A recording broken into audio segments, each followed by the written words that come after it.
Hello, my name's Katy Stubbs and I'm from Alzheimer's Research UK, and I'm here to talk about the work that we do at the charity to bring about life-changing breakthroughs for those affected by dementia. Alzheimer's Research UK is the UK's leading dementia research charity, and we have a sole focus on research. And this is research that will bring about life-changing breakthroughs in the way that we can diagnose dementia, but also prevent, treat, and ultimately cure the different diseases that cause dementia. Why are we here? What is the impact of dementia on our society? Well, it's currently estimated that there are around 850,000 people living with a form of dementia here in the UK.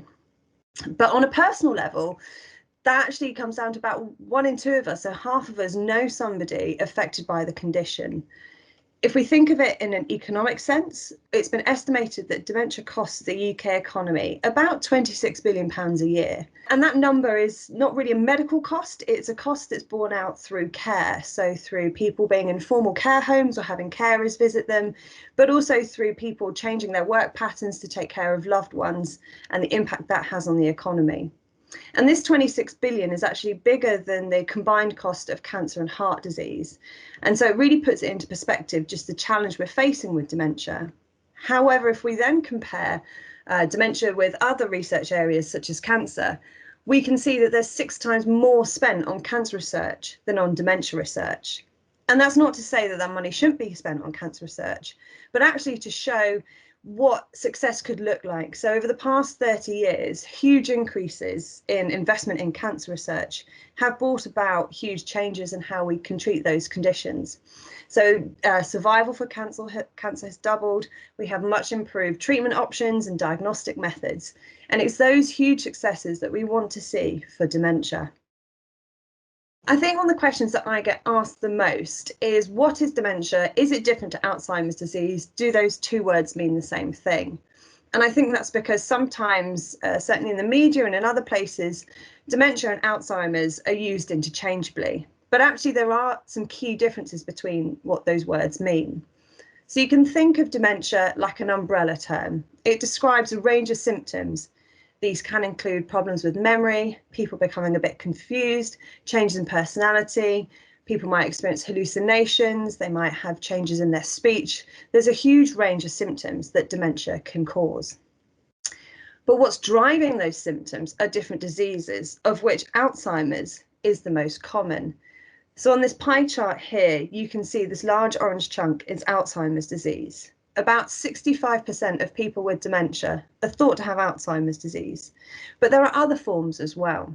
So you may have also heard of vascular dementia or dementia with Lewy bodies, frontotemporal dementia, Parkinson's dementia. People might also have what we call mixed dementia, which is where doctors think there are 2 or more different types of disease going on in their brain that are causing their symptoms.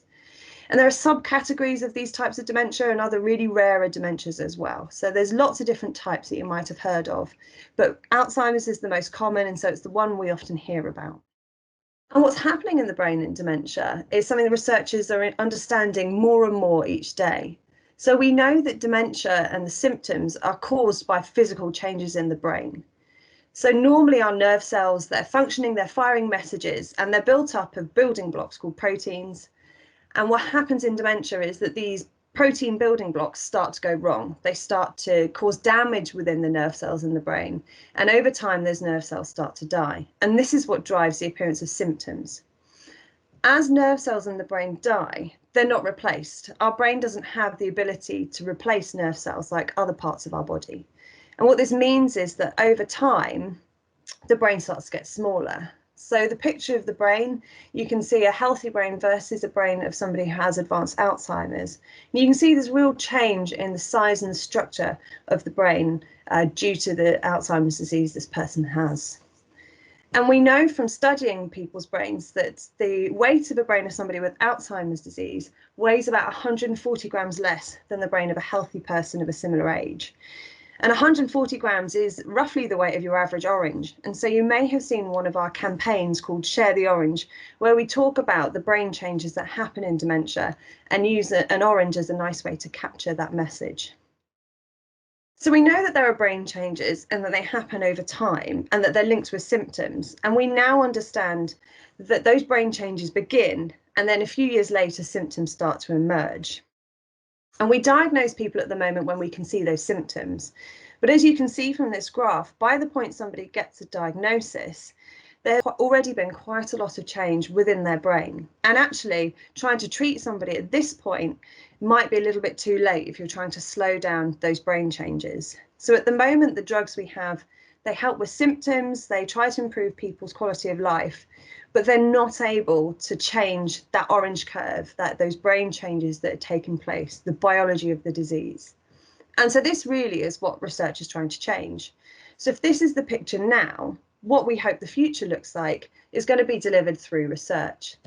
So by understanding the brain better, and if we can pick up different ways of different signs and signals that things are happening in the brain, we can bring forward that green line and spot those brain changes much earlier and pick people up before they really show lots of symptoms. And at the same time as doing that, we also are trying to develop treatments that alter that orange line, that alter the course of the disease, that slow down the changes within the brain, and therefore slow down the development of symptoms, and actually keep symptoms as mild as possible so that people can live independently and maintain a quality of life. And this really is what research will offer us. It will help us improve the way we diagnose dementia, but also help us create treatments that can alter the course of the disease, that can change the biology of what's happening in the brain. So as well as these two areas of research, we're also, we work quite a lot on understanding risk and brain health, and actually why do some people develop dementia and other people don't. And I think one of the really important messages we want to get out there is that there are some things that we can each try and do to look after our brain health, to try and stack the odds in our favour, really. And the message is that what's good for your heart is good for your head. And this is because while your brain is only about 2% of your body weight, it needs about 20% of your blood supply. So if the blood vessels in the brain and in your body aren't in tip-top condition, if your heart's not able to pump blood where it needs to be, that can have detrimental effects on your brain.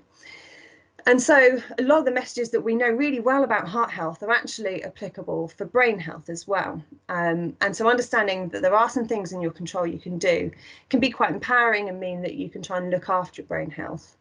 However, it has to be said that while we can do all these positive things and try and live a healthy lifestyle, ultimately there is no surefire way to stop someone from developing dementia.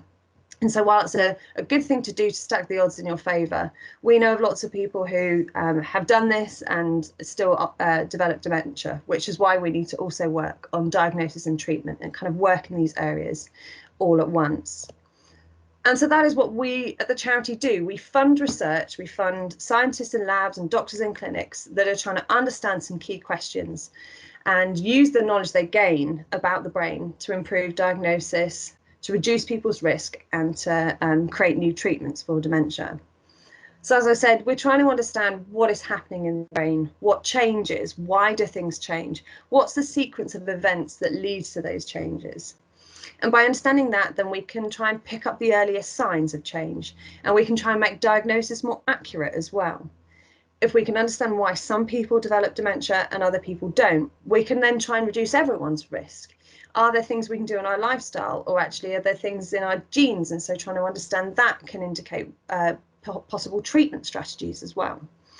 And treatments, we really need medicines and treatments that can alter the course of disease, that can slow it down or halt it. And so our research in this area is trying to understand which aspects of biology could we create drugs and medicines for, and so that they treat what's happening in the brain without having other effects on the rest of the body. So those are our 4 areas of research that we fund at Alzheimer's Research UK. However, this year has had some unprecedented impact on the work that we do. And so I just wanted to talk a little bit about some of the impacts that coronavirus, that COVID-19 has had on the research that we fund and the researchers we support. So like many of us back in March, when we entered lockdown, a lot of our researchers switched to working from home. They weren't able to go in the labs and carry out their experiments there. But while at home, they were keeping very busy. So they were analysing lots of the data they'd already created. They were writing papers and new proposals. They were forming new collaborations with people that had more time to have those conversations and spark those new ideas. So they made the best of that time they could. Now, over the summer, as things have eased a bit and labs are reopening, our researchers are starting to be able to return to the lab and to their experiments. However, because of social distancing, it means that we can't have all the researchers in the labs all at the same time. The capacity of the number of people in a building at once is lower. But it's good that researchers are getting back into the lab and experiments are happening. They're having to prioritise the most important work that they're doing, but that we're starting to see that come back, which is really positive. Thinking about clinical research, a lot of that also wasn't possible as we entered lockdown back in the spring. So clinical trials that relied on people coming to clinic to receive medicines or undergo brain scans or other tests like that, those had to pause. Others where there were phone calls or phone check-in visits, those could continue because we could do those remotely. But there has been an impact on the clinical research, meaning that a lot of those timelines will now be lengthened and delayed. And one of the biggest impacts has been because our everyday way of life was changed. As an organisation that relies on donations from the public to fund the research, we've had an impact on our income. And we forecast that we will have up to a 45% drop in the income that we get in, meaning that we can't fund as much research. So at the moment, we've had to put a hold on committing to new research projects so that we can maintain the funding for those that we've already committed to. And we have a plan for how to come back from this, how to try and regain some of the ground that we may have lost over the last few months, so that we can make sure that we can still deliver those breakthroughs that people with dementia really need.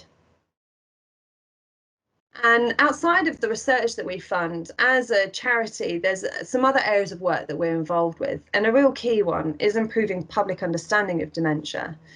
So there's often, in the past, there's been quite a lot of stigma around the condition, quite a few misunderstandings as well. So a lot of the work that we do is trying to give people information and engage with them in innovative ways to help them build that understanding of the condition.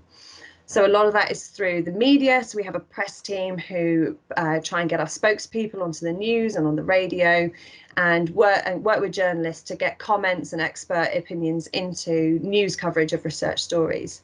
So if you're interested in finding out more about those and seeing what our experts are commenting on current research, do check out the news pages on our website. We also have a blog where we can go into a bit more detail about different areas of research. And so we've got lots of more information on there about how COVID-19 has impacted our work and some of the things that have happened and changed over the last few months. We also provide information for different groups of people. So we have a website aimed at children and young people with information about the brain, how it works, but also how dementia might affect their relatives or loved ones, so that they can understand in kind of language they can understand what's happening in their family.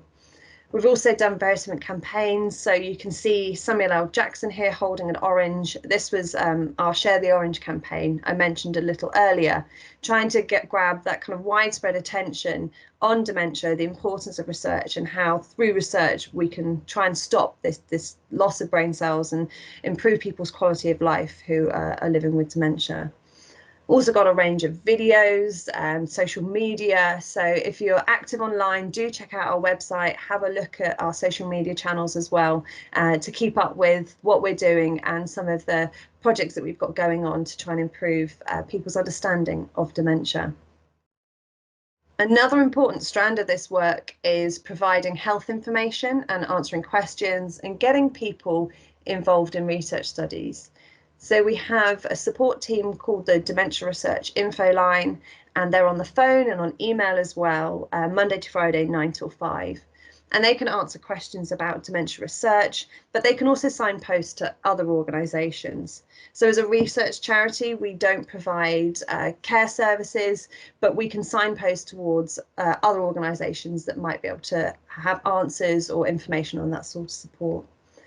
And they sign people up to a registry called Join Dementia Research, which is a way for anyone to get involved with dementia research studies. It doesn't matter whether or not you have a diagnosis, doesn't matter what age you are, anyone can sign up to say, I'm willing to be involved in research, tell me more about studies that I could be part of. And so by registering, if you do match with a study, the researchers can then contact you, tell you a little bit more about that research, and you can decide on a case-by-case basis whether or not you do want to be part of that study. So if you want to find out more about research and getting involved, do give my colleagues on the Dementia Research info line a call or an email, because they'll be happy to tell you more and get you involved. And another strand to our work is our campaigning and policy work. So the government have made lots of pledges to support dementia research. They have increased funding over recent years, but there's still further we can go. And it's really important to have people and communities supporting us in raising our voices to say that dementia research is important and it needs more support. So there are a few things you can do if you want to help us with this work. You can tell people about why dementia research is important. So by following our different social media or getting our emails, you can find out about what we're up to and how you can help. You can also write to your MP with a letter or an email, and we've got lots of templates that you can use for that to tell you about specific campaigns we might be running, or just to start a conversation with your MP to get them on board and get them learning more about dementia and why research is so important. So do check out our campaigning pages if you're interested in getting involved with that side of things. And then finally, we fundraise. So as a charity, everything that we do is because people have donated, they've done challenges, and we also rely on volunteers as well for some of our work. And so if you're interested in getting involved with this side of things, that would be amazing. So we've innovated and come up with lots of different ways that people can still fundraise despite the lockdown situations and social distancing. So, for example, while we can't do big events like London Marathon at the moment, the Marathon have kind of advised people that they could run that marathon distance in their local communities and raise money that way. So there are lots of different ways to get involved. And if you have an idea or you want to talk to our fundraising team, do give them a call or drop them an email, and they'll be happy to discuss it. So that is all that I have to say. I hope you enjoy all the other talks that are available. And if you have any questions about dementia research, do give my colleagues on the info line a call or an email, and they'll be happy to help.